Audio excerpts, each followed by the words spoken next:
key to a perfect crossover turn is looking at it in baby steps.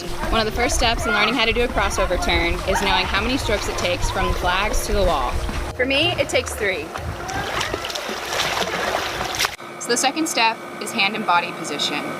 So as I'm going back into backstroke, transitioning into brushstroke turn, touch the wall and rotate, head down.